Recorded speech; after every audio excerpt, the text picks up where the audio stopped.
bandeko balandi ya 3W Congo Millennium bino bato mesana kolanda émission na bino qu'une réalité ezalaka présenté par moko ya bana na bino na kombo ya Lumière Chizubu mama colonel lelo tokiti na mabele na biso Kanluka bana poto boka kaka lisolo ya Kanluka mais lelo nde toza na Kanluka toko beta masolo na bakino ba beta no Kanluka ezala ndeni batu na Kanluka ba vivre ndeni ni et do mouvement Kanluka ezala ndeni donc toza liboso na nga moni bandeko la nga mibal baze belé awa auto beta na bona masolo etali Kanluka ba feta ki ndenge nini. Bonjour monsieur. Bonjour. Ah toza na wapi? Toza na kati ya Kanluka. Voilà Kanluka, est-ce que tu ntoyeba Kanluka vous allez en ndeni bo vivre ndeni na Kanluka? Quand tu vivre ba jeune misale ya te ba se introduit na ba distraction mo bo inutile mais sur le tali réellement elle volontairement te mais ta pona ko longola ba souci au moins la ba masanga na ba bare pona ko don moeza te ba réalité vidéo vivre ne ba bona ne to vivre ba condition mo boye to vivre na ngolo nzambe. Siko ba jeune garçon bazobila ba masanga net ba masanga nini donc la sens wana ba misuwa mela whisky ba misuwa mela ba bière ba masanga ba ndenge zo utane ba osala ba mela on donc ils ont détruire ma caisse très ma caisse kuna makambo etali fête na Kanluka elekendeni bon elekaki ka fête elekaki on ndenge lekaka mais oyebi ba no ba mela ba masanga ya ba désordre wala meli tout mais to fêter na ba condition moko pena eza to ko fêter ta valable te na teke ba congolais to ko fêter na fête na façon de fêter gité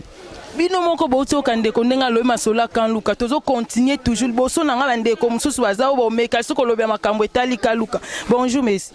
Ah bonjour. So pour na makambo Kanluka to kaka Kanluka bana poto baza bezo be ba Kanluka abozala ndenge nini bo vivra ka ndenge nini awa Tout va bien.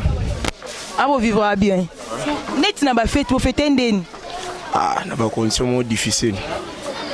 Expliquez-moi bien, ça moins clair. Donc, comme ça, on doit mais on va demander musus. Tu fais des conditions difficiles parce que là venir à l'été, l'habillement, tout. Mon biso moi ba jeune to ba masanga, mon ba masanga ezate, to ba wilka ba zododo tout. Là venir à l'été. Bino mo aussi au kalobi bon na tour Kanluka fêter bien te boso nanga mutu mususu aza beta suma solaka ya lobi aza roulo Kanluka ya panza anteke pour la makambo Kanluka jete. Bonjour papa. Bonjour. Ba bengi oza roulo Kanluka donc yoza dona ki fini ka Kanluka mobimbe pa non ezai pa na ngai nde bayebisi bino makambo je Kanluka position na yebela ngo normal sko fete le kende ni talaka yo roulo fete le kai na ngondenge le ga mais to fete na ba contrat bien te par rapport ba père ba misale za te biso ba jeune otangi chiki boulot za te ni nte mais na ko débrouiller muke ya on to sala ke to fete na ndenge wana sko anet Kanluka bat balala ba air nini donc to ba lolo ko ba kuluna ko to pesa la ambiance côté za landeni ambiance c'est l'ambiance na Kanluka za normal ti 4 ba to balala donc mutabimi na ndako banda tongo ti 4 agozaine na bara bimi kuluna esimba esila bino mo boto kande roulo lobi ana Kanluka kuluna ezate donc pona na Kanluka la baza normal liboso na nga mutu mso aza loba lisusu bele pona makambo etali Kanluka. Bonjour monsieur. Bonjour. Teke la biso ma histoire à Kanluka là on a rôle ba biso na Kanluka possibilité ya bien yati et surtout biso wa jeune non de toi bon ata moi terrain moi za ke pono ki sarana to ana te ana Kanluka to beta bale bien donc balego tout bazar donc place pena o za ke saraniza te tano limite ya point sono ba sela biso no ba tila biso non moi balego ba ke sarana donc ba ke sarana o ba ke sarana ko tum sur na terrain ati to mara balego ba mo ke sarana donc na prince comme no tango uta wetango ya boye et ramasser tout est moi muta ko ya kufe chaque jour ko mara ba accident ba ni point parce que la place sarana ati donc ana Kanluka bibembe ça vraiment makasi na Kanluka bibembe ko ma rwanda di fête et ko ma rwanda di fête mutu so ka kufe ngani akufa zela no tikana no lobabo ebembe ko ma fête ebembe ko ma rwanda di fête ko ma so ki mutu akufi ngani akufa ki boye akebwe ba somi bilama ba ki ngani akufa ki boye ba se peut pas partager mawa et comme ke bon on se peut pas ebembe minga donc ce to landi be ba ya Kanluka vous amona la concurrence t'es toi en concurrence t'es net ngabo na concurrence na mutu t'es on a ça concurrence na nga nalataka bon concurrence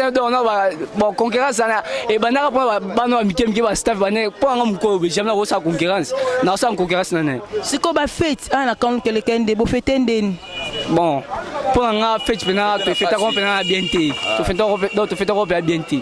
par rapport à la bonne année mususu donc awa mouvement mais ala quitté bon Isaac penati na ndepende to fête la pena to fête pena bienté papa le pas dans le Cambolo papa bon en tout cas na ba fête to fête bienté pombo kapena to ça na pasi eze belé penza donner doit boye ba to fête raboyete mboka ngo to ebité soki pena bazo bongisa bien bazo bongisa te tozo linga mboka to sala bien bo bien zate na kata mboka oyo biso bato tozo souffrir baninga msusu d'être ba Brazzaville ba fête kitoko biso ka soko présence à la raté lokola kofa donc ne toza boye en tout cas toza na pasi ti sikoyo tozo ba kutu te ataba na classe so ba kosonga ndenge nini en tout cas toza na souffrance mo ya kosakana tene toza boye bazo benga na kutu ataba na tobi kutu position te donc yango moni mama en tout cas eza pasi na biso pe na kaluka wa eloko te donc pasi ezali bla ya makasi penza donc yango to lingi ye président yo kaka ata mawa na bisa ko yo kata ata na dernière minute yo penza na dernière minute yo pena ata kuta zolo ba o makama ba dialogue ngo siko to voter ndenge nini biso to sonyo kama awa bon simo mutandengo na tondi makekaka soka kokite akende donc isoka kokite akende atika mutu akokoka po to souffrir ba age ba to mususu zo mona ba to fona kana ndaka ba parents de ce qui to côté donc yango to sepeli en tout cas nde to zaboye ba message to solo ba ayo karango pena sur place azali ayo kaka bino mobo ki papa ndenga lobi mais mutu pe lisusu azawa azana makambo koloba pona kan luka bonjour monsieur bonjour maman ana kan luka bo vivre ndeni na kan luka to vivre bien le roi batu nyonso ba vivre ya pas ya commune nyonso malgré toza quartier mais to vivre le roi ba commune ba vivre nyonso. Ça va bien au bout kaninga zo tozo continuer toujours na émission na biso liboso langa na moni pe papa azala makambo koloba aza umana makambo koloba bonjour monsieur bonjour bon OK ko expliquer ce te quand luka bozo vivre ndenge nini ah bo fête ki ba fête ndenge nini bon kaluka to vivre lokola ba quartier nyonso ya Ngalema to vivre vraiment mabe comme tel to vivre lokola ba quartier nyonso ba Delvaux ba Montfleury ba ma campagne biso pe na Kanluka to vivre kaka lokola ba tout nyonso c'est ça balobi ana Kanluka na beta moi c'était muke balobi ba jeune fille baza na système azakala aya soloto ya solote bon makambo na vraiment ezaka Kanluka te là partout na tout kin quoi partout na kin basi baba système mobo ya ki deuxième bureau trop yake soka zui mobile mo baza dia marié quelque part donc Luka pe abunda maintenant ya tikala ya kana Kaluka déjà partout tout kin. Merci beaucoup bo kendinga lobi papa pazala makambo koloba nazali comme loba.